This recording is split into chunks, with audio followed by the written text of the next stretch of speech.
the MacBook Pro 2017. I just wanted to do a quick little video talking about some of the things that I've heard talked about on podcasts recently and videos and stuff. I criticised about this MacBook because there's just a few thoughts I wanted to throw in. This model has definitely been controversial because everything changed. Back in 2016, Apple changed basically everything about the MacBook.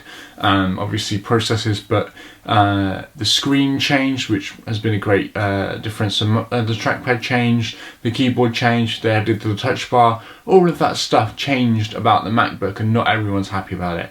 They jumped fully to USB-C, which I've really been enjoying. USB-C, you can plug power in each side. You can plug whatever you want into each port. It's been brilliant. Obviously you have to carry around dongles and stuff. I have a full part of it. All I have at the moment is a Thunderbolt one and also a USB-C to USB adapter, and that's really all I've needed. And then I went and bought cables for all of the stuff I have, which is obviously really expensive, but it's been okay. USB-C has been okay. An SD card slot, honestly, would have been amazing. This is the Pro MacBook, it would have been a nice thing to have. But overall, USB-C, that change I appreciate. Yeah, an SD card slot, maybe an HDMI would be brilliant, but it's not that big a deal. You can buy an SD card reader, or you can just plug your camera in with micro USB, which I know you can do with this camera. I'm using a Sony camera. And also charge it from whatever port, which I've already mentioned. The power brick, talking about charging. The power plug no longer has the little ears on it that you could wind your cable around, so there's no real way to cable manage this at all unless you cable it, unless you wind it separately, which isn't brilliant. I mean, this is the way I generally wind it, ruins your cables. It is nice so that you can replace either part if you break or lose either part. Cables used to fray on the old ones, you have to replace this like 80 quid brick or whatever. So that's a little trade-offs there. Ears obviously would be nice to have. Different cable, you can change cable for third parties, which is really brilliant. You can power your MacBook off a battery, which has been nice. I haven't actually done that yet. There's no battery packs that will do the 86 watts for the 15-inch, but obviously you can charge it at a lower rate or whatever, just to top it up during the day. So that's brilliant.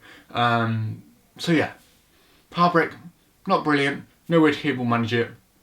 But hey, whatever. The ears are just the one thing. I don't know why it's gone. Also, a recessed USB-C would be nice. Just obviously they know what cable you're going to be plugging into it.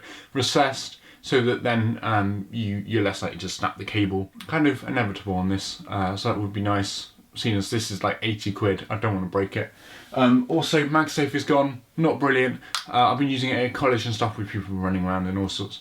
So you don't want someone tripping over your cable, pulling your multiple £1,000 MacBook onto the floor.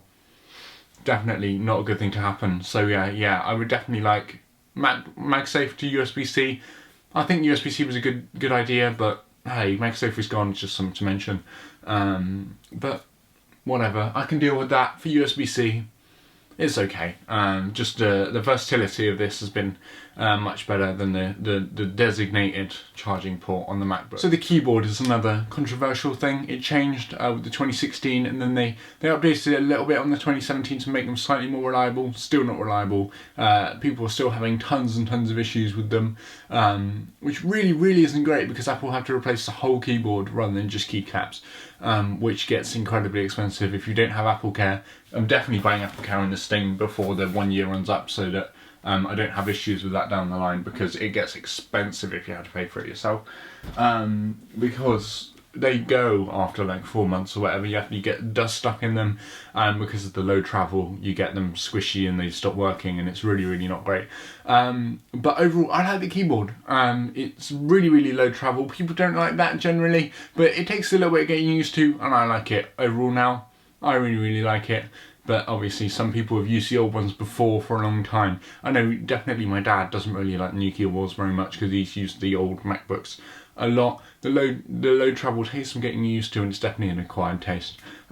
Also, they are really loud. The keyboard is really loud. You sit in the lounge or whatever typing, and the person next to you is like, please just stop, because they're just so loud. Imagine an office building or whatever with loads of these, like 30 odd in an office building, would be unbearable. So that's definitely something to take into account. So yeah, they're definitely not stealth typing. But I like the keyboard. I like the way it feels. I like the bigger keycaps. Less travel is okay. They're really, really clicky.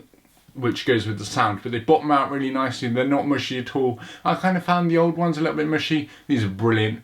But as I mentioned already, they're unreliable and they're really, really loud. And then the touch bar, I haven't really used much for anything but volume changes and that kind of stuff.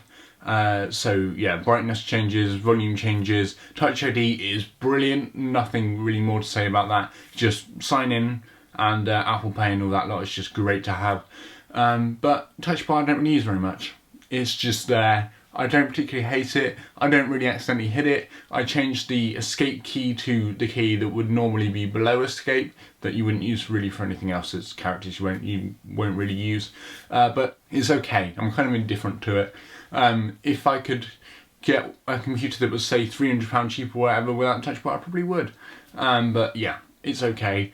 For the pro apps I use, like Final Cut and Lightroom and Photoshop and all that lot, not really that useful. Xcode is okay because you can start and stop your simulator and stuff with it, but really it's not that big a deal. Don't like it that much. Touch ID is the only thing really I use that much on it, brightness slider and all that lot, which you can just do with function keys. So, not that big, but I don't hate it, I don't love it, it's just there really. Don't use it that much.